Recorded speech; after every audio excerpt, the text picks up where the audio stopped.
नमस्कार, मैं Baljeet Dhaka pinnacle coaching centre से आप सभी का स्वागत करता हूं। और आज करते हैं डिस्कशन सुप्रीम कोर्ट में जो आज केस की सुनवाई थी 5 मई को एसएससी सीजीएल 2000 से रिलेटेड जो केस चल रहा है कैंसिलेशन से रिलेटेड। कुछ स्टूडेंट्स की डिमांड है कि ये exam SSC CGL tyre 2 cancel होना चाहिए।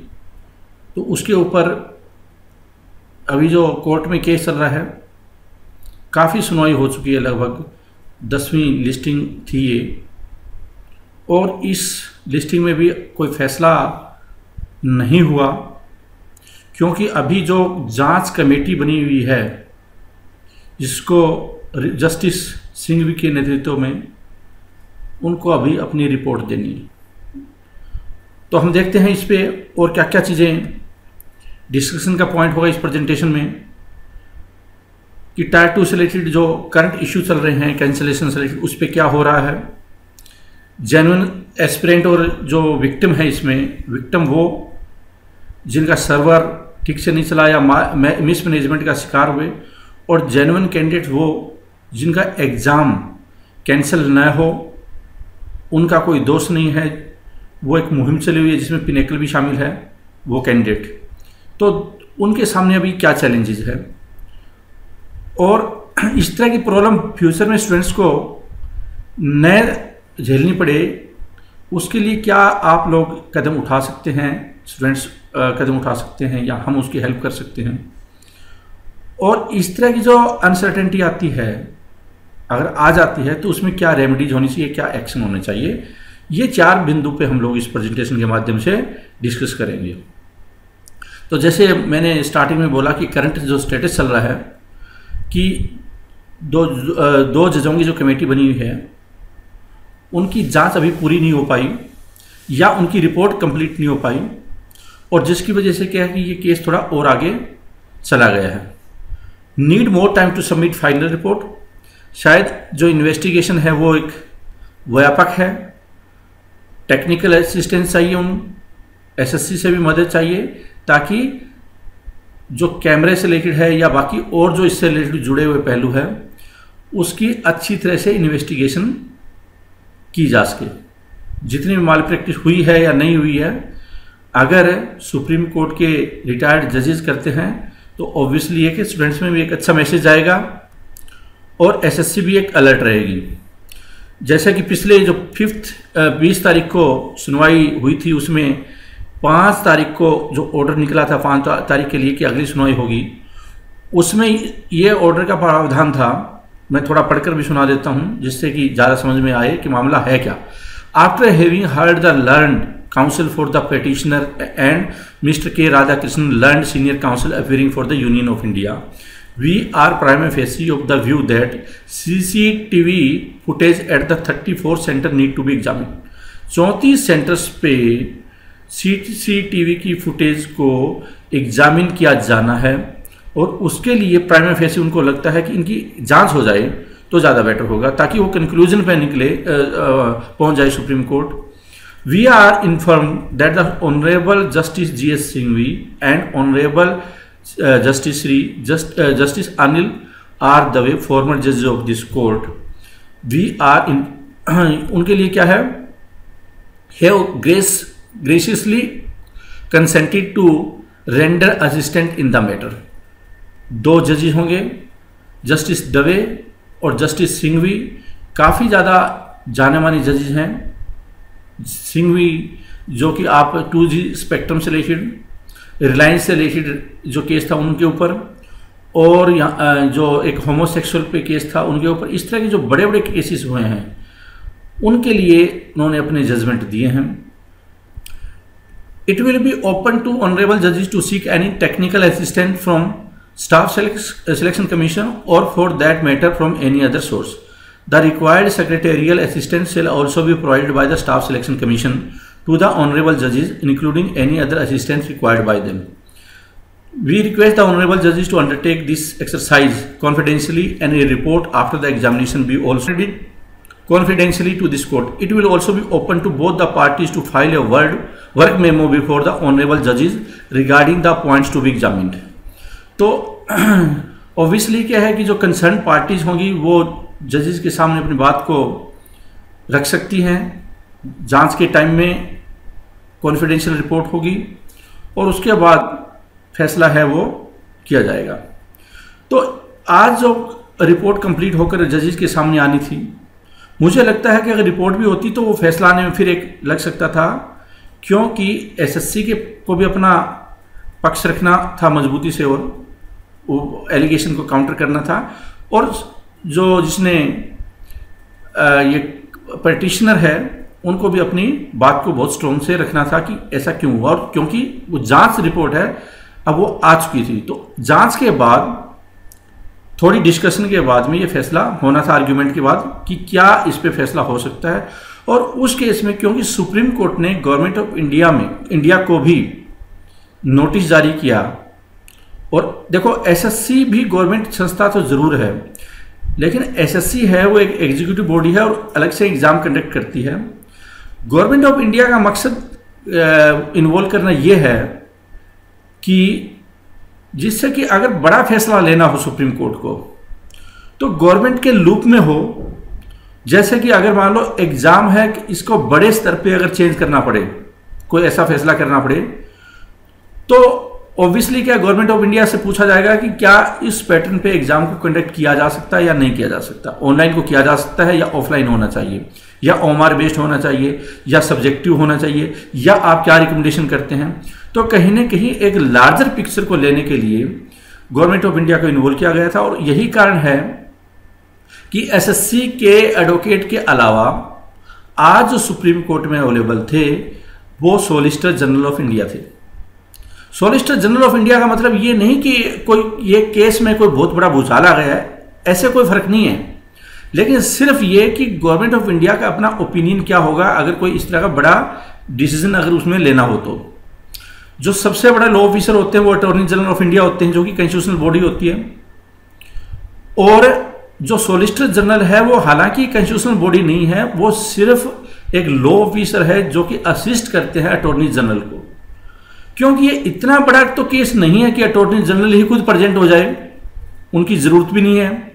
सॉलिसिटर जनरल जो अटॉर्नी जनरल या गवर्नमेंट ऑफ इंडिया का जो व्यू पॉइंट होगा, और वो भी एसएससी से कंसल्ट करने के बाद में, क्योंकि एसएससी जो गवर्नमेंट ऑफ इंडिया के solicitor general attorney general obviously इस मामले में जो एसएससी के एडवोकेट होंगे, रिप्रेजेंट कर रहे होंगे, उनके साथ कोऑर्डिनेशन में होंगे, और जिसकी वजह से कि government of India larger picture पर अपना व्यू दे सके, एसएससी है वो केस स्पेसिफिक अपनी बात को रख सके, या जो मेल प्रैक्टिस और मिसमैनेजमेंट या इस एग्जाम से रिलेटेड बाकियों को अपनी बात को रख सके, और सुप्रीम कोर्ट है वो विद द असिस्टेंस ऑफ जो जजेज हैं, सीनियर जजेज रिटायर्ड सुप्रीम कोर्ट की जिनको कमेटी में बनाई गई है, और प्लस जो आर्ग्यूमेंट करेंगे विक्टिम पक्ष के, उन सभी बातों को ध्यान में रखकर सुप्रीम कोर्ट के महत्वपूर्ण फैसला दे सके। तो ये जो सारी है कवायद, उसमें थोड़ा टाइम लग रहा है।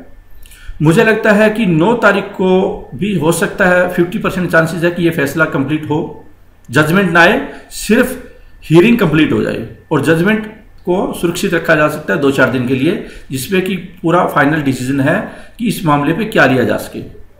तो 1 या 2 सीटिंग और हो सकती है, 9 तारीख को सीटिंग होगी और 50% चांसेस है कि उसमें फैसला हो, जजमेंट दे दे सुप्रीम कोर्ट, क्योंकि अब काफ़ी ज़्यादा डिले होता जा रहा है। और वरना क्या है, क्योंकि उस दिन उसकी कंक्लूजन होगी, हियरिंग, आर्ग्यूमेंट कंक्लूजन हो, रिपोर्ट चेक की जाए और दोनों को फिर ओपन सुप्रीम कोर्ट में ओपन की जाए, और उसके बाद फैसले की तरफ बढ़े, तो एक हियरिंग फिर और हो सकती है। मुझे लगता है कि इस पूरे मई में फैसला हो जाना चाहिए। इस दौरान देखो, विक्टिम एसएससी का पक्ष भी है, विक्टिम पक्ष भी है, कमेटी की रिपोर्ट होगी, फिर government of India attorney general की तरफ से रिप्रेजेंट हो रहा है, या गवर्नमेंट ऑफ इंडिया की तरफ से रिप्रेजेंटेशन है सॉलिसिटर जनरल की। वो इसका मकसद सिर्फ ये है कि अगर कोई बड़ा फैसला करे तो गवर्नमेंट ऑफ इंडिया है इस पूरे एग्जाम प्रकरण पे क्या राय रखती है, वो उस पर्पज के लिए है। इसका इस बात से कोई लेना देना नहीं है कि इस केस में मेरिट डिमेरिट है, उसके ऊपर कोई सॉलिसिटर जनरल है वो अगर कोई अपीयर होते हैं तो इसलिए कि कोई बड़ा केस है, ऐसा इसका साथ रिलेशन नहीं है। सॉलिसिटर जनरल का गवर्नमेंट ऑफ इंडिया का व्यू पॉइंट, अगर कोई एसएससी बड़ा सुप्रीम कोर्ट को कदम उठाना है तो वो लूप में रखकर उठाना चाहती है, और ये हर तरह के केस में सॉलिसिटर जनरल अपीयर होते हैं जब गवर्नमेंट जब कोई इस तरह का मामला हो, तो ये कोई एक नई बात नहीं होगी। मेन जो फैसला है वो जो एसएससी क्या प्रूफ देती है उसके लिए, और प्लस जो कमेटी है अपनी फाइंडिंग में क्या जांच रिपोर्ट में पाती है वो इन दोनों के आधार पर फैसला होना है। 9 तारीख को इसकी होगी। इस दौरान क्या बहुत सारे जो स्टेक होल्डर है इसमें इन्वॉल्व हैं, एक्टिव हैं, जिसमें कि पिनेकल भी है, और पिनेकल है वो सीधा एसएससी के अपनी रिपोर्ट जितने भी स्टूडेंट्स के साथ में पिछले प्रेजेंटेशन में बोला था सभी स्टूडेंट को कि जिनको सपोर्ट करना है एंटी कैंसलेशन ड्राइव, वो एक लिंक बनाया गया था, एक प्लेटफॉर्म बना दिया गया था, उसमें वो एप्लीकेशन डाल दें, लेटर डालें, जिसकी वजह से जो एज ए प्रूफ टेस्टिमोनियल के रूप में कि बाकी सेंटर्स पे क्या सिचुएशन थी, क्योंकि देखो ये एग्जाम है वो कुछ एक सेंटर पे हो सकता है 2-4 सेंटर पे कहीं मिसमैनेजमेंट हुआ और उस पर एसएससी ने दोबारा भी करवा लिया, और अगर जरूरत पड़े तो एक बार और करवा दे उन्हीं सेंटर पे जहां पे की दिक्कत है। लेकिन सभी सेंटर्स पे कैंसिल हो जाना, क्योंकि विक्टिम पक्ष का ये कि सारे कैंसिल होने चाहिए, ये जो तर्क है वो थोड़ा सूट नहीं करता, और बल्कि उनका पक्ष ही कमजोर हो जाता है जब इस तरह की बातें करती है, तो क्योंकि सपोर्ट खत्म हो जाती है फिर, और सुप्रीम कोर्ट को भी ऐसा लगता है कि इनकी मांग है या बात है वो जरूरत से ज्यादा है।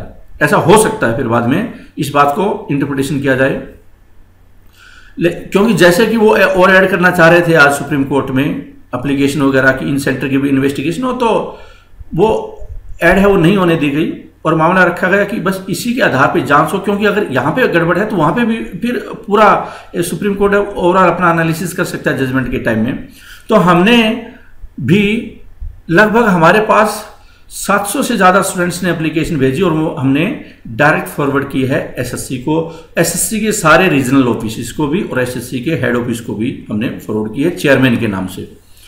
और जो हमारे ईमेल में भी कई लोगों ने, कई स्टूडेंट्स ने बोला कि हम डायरेक्ट भी फॉरवर्ड कर रहे हैं, अपना फैक्स भी कर रहे हैं और कुरियर कर रहे हैं, रजिस्ट्री कर रहे हैं एसएससी के चेयरमैन के नाम से एसएससी को। अब ये एप्लीकेशन की ये एग्जाम है वो उन्हीं सेंटर पे कैंसिल हो या दोबारा हो जहाँ पे कि कोई धांधली मिलती है या मिसमैनेजमेंट मिलता है, सारे स्टूडेंट्स को इस पे नुकसान हो, सभी स्टूडेंट इसके विक्टिम बन जाए, वो ठीक नहीं है और कैंसिल ये न हो एग्जाम। इस बात के लिए जो एक मुहिम है, प्लेटफॉर्म हमने इनिशिएटिव चलाया था पिनेकल ने, उसमें काफ़ी स्टूडेंट्स ने हमें एप्लीकेशन भेजी, काफ़ी ने डायरेक्ट एप्लीकेशन भेजी है। हालांकि कुछ स्टूडेंट का मानना था कि हम मीडिया में या इस तरह के लोगों को हमारी एप्लीकेशन नहीं भेजी और हमने इसलिए वहाँ पे कोई एप्लीकेशन नहीं भेजी है। सिर्फ और सिर्फ ये कॉन्फिडेंशियल एप्लीकेशन गई है, वो एसएससी के पास गई है, एसएससी के सभी रीजनल ऑफिसर्स के पास गई है। रीजनल ऑफिसर्स का मकसद ये, देखो ये सभी रीजनल ऑफिसर्स के भी पास गई हुई है। इसका मकसद ये, तो क्योंकि अल्टीमेटली एसएससी को रिपोर्ट है उन्हीं उन सेंटर्स की रिपोर्ट है, वो उन्हीं रीजनल ऑफिस से मंगवानी है, और स्टूडेंट को अगर कोई भी दिक्कत होती है तो उन्हीं सेंटर रीजनल ऑफिस को अप्रोच करना है, तो वो असेंबली यूनिट बन जाती है हेड ऑफिस। तो इसलिए उनको भी और हेड ऑफिस दोनों को हमने भेजना इसलिए मुनासिब समझा, ताकि और ये इससे एक चीज़ और देखी मैंने कि इन सारी एप्लीकेशन है वो इंडिया के हर जगह से या हर सेंटर से लगभग आई हुई है, और स्टूडेंट ने बहुत ही अच्छी ड्राफ्ट करके अपनी बात को रखने की कोशिश की है। और अगर एसएससी के लिए ये पूरा इतने सेंटर्स से आना, थ्रू आउट इंडिया से आना, वो एक प्रूफ के रूप में बहुत ही अच्छा इस्तेमाल किया जा सकता है। हमने ये एसएससी से एक विनती की है कि वो वकील के माध्यम से plea from student to support SSC in supreme court to not cancel SSC CGL main exam, और जो एसएससी का जो एडवोकेट है उनके जरिए वो सुप्रीम कोर्ट में तथ्य के रूप में पेश करने के लिए हमने एक प्रार्थना की थी, रिक्वेस्ट की थी। एप्लीकेशन का लिंक हमने भेजा और साथ में हमने जो एक ड्राइव चलाई हुई है उसको भी बताया कि हम ऐसे करके चला रहे हैं और आपको एसएससी को सपोर्ट के रूप में, स्टूडेंट्स की सपोर्ट के रूप में एक आगे आना चाहिए और तथ्यों स्ट्रांगली के साथ पेश करना चाहिए, वो भी कर रहे हैं। और अपने अपने स्तर पर बाकी ग्रुप भी है वो कर रहे हैं। हमारे पास वो व्हाट्सएप आते हैं, ईमेल आती है कि हमारी ये ड्राइव चली हुई है, हमने उनको सपोर्ट भी किया है जहाँ जहाँ जरूरत पड़ी। तो अलग अलग रूप से एक पूरा एक कैंसिल ना हो एग्ज़ाम के लिए पूरी कोशिश हो रही है। हालांकि हम उनके साथ भी हैं जो विक्टिम हैं, लेकिन हम चाहते हैं कि सिर्फ उन्हीं का एग्ज़ाम दोबारा हो और सभी स्टूडेंट को इसका खामियाजा न भुगतना पड़े, और ताकि सिस्टम बना रहे और 2017 का एग्ज़ाम भी इससे कोई प्रभावित ना हो, जो कि असल में इससे कोई ज़्यादा लेना देना नहीं है 2017 का। क्योंकि अगर ये आगे बढ़ता है तो हमने देखा है 2013 में 14 में उनका जो मेन एग्ज़ाम दोबारा अगले साल का एग्ज़ाम होता है उस पर कोई ज़्यादा फर्क नहीं होता। हालांकि जो रिजल्ट है उसमें यह दिक्कत आ जाती है कि अब जो 2016 में जो स्टूडेंट अपीयर हो रहे हैं वो सारे के सारे 2017 में बैठकर मेरिट में इधर उधर कर देते हैं, जिससे कि नया स्टूडेंट हो उनके लिए फिर क्वालिफाई करना बड़ा मुश्किल काम हो जाता है। तो एनीवे ये तो ऑपरेशनल और दूसरी चीज़ें चैलेंज थे। लेकिन अगर मैं बात करूं कि ऐसा नहीं है कि जो विक्टिम है जिन्होंने केस किया वो बड़े खुश हैं इस केस से, क्यों उनको भी फाइनेंशियल है वो बर्डन उठाना पड़ रहा होगा। सुप्रीम कोर्ट में जो वकील होते हैं उनकी फीस भी काफ़ी हाई होती है। इस दौरान जो एक इंफ्रास्ट्रक्चर को या बैकअप तैयार करना, उनके लिए ये सबूत तैयार करना, उनकी भी काफ़ी ज़्यादा कॉस्ट हो जाती है। तो वो भी काफ़ी ज़्यादा दुखी होंगे, और उनकी भी जो पढ़ाई है, क्योंकि अभी उनका जब 2016 में टायर 2 में नहीं हुआ तो ऑब्वियसली 2017 की तरफ बढ़ रहे होंगे या कोई और एग्जाम की तरफ बढ़ रहे होंगे, तो उनके जो आगे की प्लानिंग है उनके भी ऊपर भारी फर्क पड़ रहा होगा, विपरीत फर्क पड़ रहा होगा। और जो जेन्युइन स्टूडेंट है जिनको हम सपोर्ट कर रहे हैं, सपोर्टेड बाय पिनेकल, ये भी इसको भी सपोर्ट है, लेकिन इसको क्योंकि ये इनकी डिमांड है, हम जायज़ नहीं मानते कि सारा एग्जाम कैंसिल होना चाहिए, टायर 1 का टायर 2 का, ऐसे तो फिर कभी एग्जाम ही नहीं होगा। फिर किसी सेंटर पे 1-2 सेंटर पे फिर गड़बड़ हो गई तो फिर दोबारा कैंसिल होना चाहिए। ऐसे तो कैंसिलेशन चलता रहेगा, ये बात ठीक नहीं है। बहुत ज़्यादातर सेंटर पे तो कोई ज़्यादा दिक्कत थी नहीं, ये स्टूडेंट का भी मानना है और सारी पूरी सपोर्ट है इसके लिए। हमारे पास भी आई है, हमने एसएससी को फॉरवर्ड किया, एसएससी के पास भी गई हुई है, और जो दूसरे चैनल है, दूसरे ग्रुप है, वो भी इस पर सपोर्ट कर रहे हैं। जेन्युइन स्टूडेंट है उनके सामने उनका कोई फॉल्ट नहीं, वो क्यों सफ़र करे। कोई 7 लाख के पैकेज पे, कोई 8 लाख के पैकेज पे प्राइवेट सेक्टर में काम कर रहा था या काम नहीं भी कर रहा था, फ्रेशर था, लेकिन पूरे 1 साल 2 साल से लगा हुआ था, अब उसके एग्जाम में कोई दिक्कत नहीं उसको, तो उसका एग्जाम एज इट इज उसको टायर 3 के लिए वैलिड होना चाहिए, माना जाना चाहिए। और जो विक्टिम है उनको एक दोबारा मौका देकर वो ऐसा किया जा सकता है जिससे टायर 3 टायर 4 में वो अपीयर हो पाए। तो इस तरह के जो चैलेंज है इनके सामने, ये भी कंसंट्रेशन नहीं बना पा रहे। हमारे पास हर रोज फोन या हर रोज ईमेल या इस तरह की बातें आ जाती है कि क्या हो सकता है, क्या नहीं हो सकता। हालांकि इस तरह के केसेस में बड़ा मुश्किल हो जाता है प्रेडिक्ट करना। इस बात की जरूर संभावना है कि जो स्टूडेंट जेन्युइन है उनका पक्ष काफी ज्यादा मजबूत है, उनकी कोई गलती नहीं है, वो विक्टिम नहीं हो सकते। लेकिन जो सिस्टम के विक्टिम है वो, अगर उनके साथ कुछ अन्याय हो रहा है तो उनको भी एक न्याय देने की प्रक्रिया जरूर एसएससी को या सुप्रीम कोर्ट को ऑर्डर करना चाहिए। तो अगले चैलेंज में इनका एक और दिक्कत आएगी कि अब वो 2017 पे जाएं। कुछ स्टूडेंट्स का अभी टायर 4 भी बाकी है, सभी का टायर 4 हुआ नहीं है। सीपीटी या फिर डीईएसटी होता है, वो उस पर ज़्यादा फोकस करें या किसी और एग्ज़ाम की राह ले लें। या कुछ स्टूडेंट जो हमारे पास बोलते हैं कि हम यूपीएससी की तैयारी करना चाहते हैं, हम क्या करें। तो इस तरह की जो एक कन्फ्यूजन की सिचुएशन बनी हुई है, वो एक बहुत बड़ा चैलेंज है। मेरा यह मानना है कि स्टूडेंट्स को 2017 पे फोकस रखना चाहिए, चाहे वो विक्टिम पक्ष हो चाहे दूसरा पक्ष हो, क्योंकि एसएससी का जो एग्ज़ाम होता है वो अभी रेमेडी हम करेंगे कि इसके लिए इस तरह की सिचुएशन आए, और लगभग पिछले 3-4-5 सालों से लगभग ऐसी ही सिचुएशन है वो आई हुई है एसएससी के एग्जाम प्रोसेस में। कहीं ना कहीं एसएससी इतना परफॉर्म नहीं कर पा रही है प्रोफेशनल तरीके से, जिसकी वजह से सारे स्टूडेंट को उनको मैनेज करने में दिक्कत आ जाती है। फिर तो सॉल्यूशन क्या है? Avoid problem before it becomes, कि ऐसी पहली बात तो नौबत ना आए, और नौबत आए तो क्या रेमेडी करें हम वो भी देखेंगे, लेकिन पहले देखते हैं नौबत ना आए। इसके लिए स्टूडेंट कहाँ पे अपना सावधानी बरत सकता है उसके बारे में देख लेते हैं। एक तो स्टूडेंट के नौबत आती है सर्टिफिकेट से रिलेटेड, कास्ट सर्टिफिकेट से रिलेटेड, रिजर्वेशन से रिलेटेड, और सबसे ज़्यादा सर्टिफिकेट में एक दिक्कत आती है ओबीसी से रिलेटेड, कि हम डिस्कस कर रहे हैं कोर्ट केसेस को स्टूडेंट कैसे अवॉइड करें। ओबीसी सर्टिफिकेट बनवाए जो स्टूडेंट 2017 में अपीयर होना चाहते हैं उनके पास इमीडिएटली वो ओबीसी सर्टिफिकेट अपना बनवाए अगर वो ओबीसी कैटेगरी में फॉलो कर रहे हैं। बहुत सारे ऐसे स्टूडेंट होते हैं जिनको आज तक कभी जरूरत नहीं पड़ी, स्पेशली बीटेक वाले, लेकिन वो क्या करते हैं, वो अप्लाई कर देते हैं ये एसएससी के एप्लीकेशन के लिए, और बाद में जब टायर 1 क्लियर हो जाता है तब उनको दिमाग में आता है कि भाई ओबीसी सर्टिफिकेट भी बनवाना चाहिए। तब तक काफ़ी ज़्यादा देर हो चुकी होती है और एक पर्टिकुलर टाइम नोटिफिकेशन की डेट होती है उस तक सबमिट करना होता है, उस तक वो बना हुआ होना चाहिए। तो अगर उससे बाहर जाता है तो ऑब्वियसली एसएससी है वो कैंसिल कर सकती है। हालांकि ये अलग बात है कि बाद में आप कोर्ट केस करके जीत सकते हैं, लेकिन ऐसी नौबत क्यों आए कोर्ट केस की, मैं यही बात बोलने की कोशिश कर रहा हूँ। कोर्ट केस से कहाँ पे बचना चाहिए। तो एक तो ये तो आप बहुत आसानी से बच सकते हैं, सिर्फ सावधानी बरतने की जरूरत है। दूसरे पे देखते हैं एप्लीकेशन फॉर्म इनकम्प्लीट और डबल। कई बार क्या होता है कि जब एसएससी का फॉर्म भरते हैं, निकलता है तो फॉर्म भरते हैं स्टूडेंट, तो वो या तो इनकम्प्लीट भर देते हैं और फिर एसएससी के साथ लड़ाई करेंगे, या क्या करते हैं 2 बार अप्लाई कर देते हैं या 2 रीजन से अप्लाई कर देते हैं। तो इस तरह के केसेस में उनका रोल नंबर नहीं आता फिर, और जब रोल नंबर नहीं आता तो फिर वही लड़ाई है वो कोर्ट में जाती है या फिर एसएससी के पीछे पीछे घूमना पड़ता है। तो आप ध्यान रखें कि इनकम्प्लीट या डबल एप्लीकेशन में ये गड़बड़ न करें, इससे कोर्ट केस से आप बच सकते हैं। और कोर्ट केस किसी के हित में नहीं होता, ये भी एक फैक्ट है। एसएससी को भी कोई फायदा नहीं उससे और एक कैंडिडेट को भी कोई फायदा नहीं होता। बेटर ये है कि मामला पहले ही निपटा दिया जाए।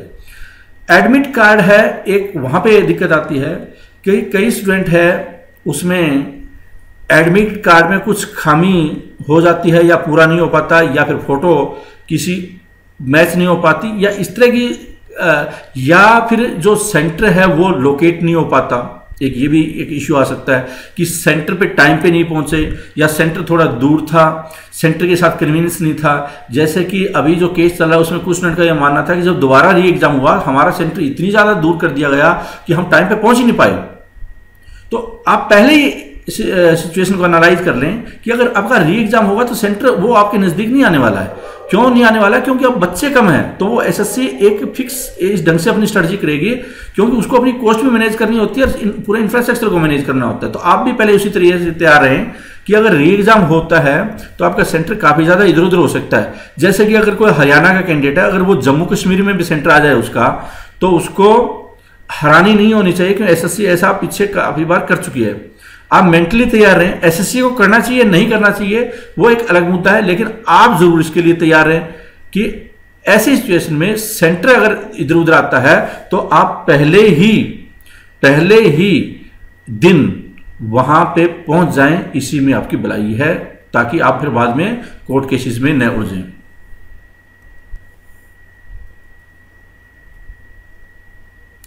फिर आता है रिटन कंप्लेंट एंड रिसीविंग।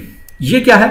अगर जब एग्जाम हो रहा हो तो एग्जाम के टाइम में जैसे इन बच्चों के सामने क्या क्या प्रॉब्लम आई होगी जो इसमें विक्टिम है, कि एक तो उनका जब ये सर्वर की प्रॉब्लम थी, या कंप्यूटर ठीक से नहीं चल रहे थे, कंप्यूटर हैंग हो रहे थे, या फिर क्या है कि वहाँ पे जो स्टाफ होता है उनको अवेयरनेस नहीं थी। क्योंकि एसएससी में जब एग्ज़ाम लेता है तो आमतौर पे क्या होता है कि वो जो कंप्यूटर सेंटर या जो मैनेजमेंट इंस्टीट्यूट इंजीनियरिंग कॉलेज है उनको ये लोग ठेका देते हैं, और उसमें ये कोई ज़रूरी नहीं है बहुत ही ग्रेट स्टाफ हो और वहाँ पे उनको सब पता हो कि एसएससी सीजीएल कोई एग्जाम होता है या इतना बड़ा एग्जाम है। उनके लिए तो ऐसा लगता है जैसे जो कोई दूसरे नॉर्मल जो कॉलेज के एग्जाम होते हैं वैसे एग्जाम होता है। उनको ये नहीं पता होता ये कैरियर से रिलेटेड इतना गंभीर एग्जाम है, आईएएस के बाद इतना बड़ा एग्जाम है। उनको इस बात का 90% केसेस में यह आइडिया भी नहीं होता, इसलिए वो इतने गंभीर भी नहीं होते इस एग्जाम को। तो एसएससी भी इसको ट्रेन कर सकती है, उनको बहुत स्ट्रॉन्ग वार्निंग भी दे सकती है, उस सेंटर से रिलेटेड कम्युनिकेट बेटर ढंग से कर सकती है। लेकिन हम यहाँ पे बोल रहे हैं कि स्टूडेंट क्या करें। तो स्टूडेंट क्या है कि वो अपना तैयार रखें कि जो भी उनको दिक्कत आ रही है ना, और अगर लगता है उसको उसका ठीक नहीं हुआ है या उनको सेंटर उसका एग्जाम कैंसिल होना चाहिए, उस नज़र से वो सोच रहे हैं, तो वो कंप्लेंट है पहले तो उसको जो वहाँ पे सुपरवाइजर होगा, सेंटर इंचार्ज होगा, वहीं पे ही पहले वो रिटर्न में दे कि आपका कंप्यूटर ठीक से नहीं चल रहा था, और इसलिए क्या है कि आप हमें लिख कर दो कि आपका कंप्यूटर भी नहीं चला। आप कंप्लेंट कीजिए वहां पे और वो रिसीविंग लीजिए। अब वो वहां पे मना नहीं कर सकता। जब वहां पे मना ही नहीं किया उसने और आपकी कंप्लेंट को रिसीव कर दिया, और अगर आपकी कंप्लेंट नहीं रिसीव हुई है तो ऑब्वियसली आप 5 भी हो सकते हैं स्टूडेंट, 7 भी हो सकते हैं, 10 भी हो सकते हैं, 200 भी हो सकते हैं। तो वो सारे एसएससी के साथ कम्युनिकेट करेंगे, रीजनल ऑफिस के साथ में, उसका नंबर भी आपके पास होना चाहिए उस टाइम में। जब आप कम्युनिकेट करेंगे और आपके एडमिट कार्ड पे भी होता है, कम्युनिकेट करेंगे तो ऑब्वियसली क्या है कि उसी टाइम में ही वो फैसला करने की संभावना ज्यादा होगी, सेंटर कैंसिल हो सकता है या एग्जाम उस पर्टिकुलर टाइम में कैंसिल हो सकता है। आप उस दौरान ही करवाने की कोशिश कीजिए और वो रिटर्न में जरूर लाइए कंप्लेंट। इससे आपके पास सबूत होगा और आपको ज्यादा दिक्कत नहीं आएगी और कोर्ट के जाएगा नहीं, क्योंकि पहले ही एसएससी आपकी बात को मान लेगी। प्रॉब्लम तब आती है जब आपके पास कोई सबूत नहीं होता और आप शोर मचाना स्टार्ट कर देते हैं और सोशल मीडिया की तरफ भाग जाते हैं। पहले सोशल मीडिया सॉल्यूशन नहीं है, आपको फैक्ट के साथ जाना है और फैक्ट में आपको बहुत लॉजिकल बात सोचनी है वहां पे कि कहां पे गड़बड़ थी और वो क्यों हुई गड़बड़ और उसके बदले में क्या कंपनसेट रीजनेबल हो सकता है मेरा। तो इस तरह की अगर आप बात करेंगे तो एसएससी भी आपकी बात को ढंग से सुन सकती है और वो फिर वही कंप्लेंट फिर रीजनल ऑफिस में भी आपकी जानी चाहिए दोबारा, और रीजनल ऑफिस के साथ आपको फॉलोअप करना है और फॉलोअप करने के बाद में क्या है कि आपको एसएससी का नोटिस पे भी ध्यान रखना है।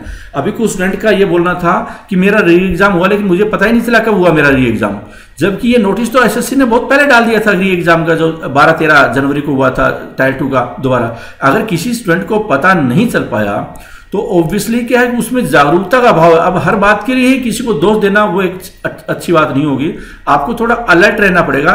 जॉब लेने के लिए जितने आप तैयारी करते हैं उससे ज़्यादा कई बार आप अपने आप को बचाने के लिए भी, जॉब बचाने के लिए भी तैयारी करनी पड़ती है। तो एक चीज़ तो ज़रूर ध्यान में रखें कि आपके सराउंडिंग के इन्वायरमेंट में आप अपने आप को देखें कि एसएससी का पीछे का ट्रैक रिकॉर्ड किस तरह से रहा है और आपको किस तरह से एक्शन लेना होता है। फिर होता है कि अगर ये सिचुएशन आती है अनसर्टेनिटी वाली, हमने पिछले 4-5 सालों से देख रहे हैं और कई बार इसमें आई है, तो जो स्टूडेंट्स, एक चीज मैंने बहुत ध्यान से देखी है कि जो स्टूडेंट इसमें सस्टेन कर पाए इस पूरे वातावरण में, भले ही वो अबव एवरेज थे, उनकी अच्छी जॉब लगी, और जो स्टूडेंट बहुत एकदम स्पॉन्टेनियस डिसीजन ले लेते हैं कि चलो मैं तो अब बैंकिंग ही करूंगा, मैं अब वापस मैं प्राइवेट सेक्टर में जाऊंगा या मेरे से नहीं होगा, अब ये बार बार कैंसिल हो रहा है, तो ऐसे हालात में क्या होता है कि एक ब्रिलियंट होने के बावजूद भी आप कंपटीशन से बाहर हो जाते हैं। क्यों बाहर हो जाते हैं कि आपने अनसर्टेनिटी मैनेज करना नहीं सीखा, आपने मैथ, रीजनिंग, इंग्लिश, जीको को मैनेज करना सीख लिया। आपको एक प्रॉफिटेबल आदमी बनना है, आपको एक बिजनेसमैन भी बनना है, आपको एक ऑफिसर भी बनना है, तो ये चारों तरफ एक इन्वायरमेंट होता है ना, उसको ऊपर भी ध्यान रखकर इसके अनुसार एक्शन लेना, ये आपकी जिम्मेदारी। आप इससे सक्सेस हो सकते हैं अगर आप अबव एवरेज है तो।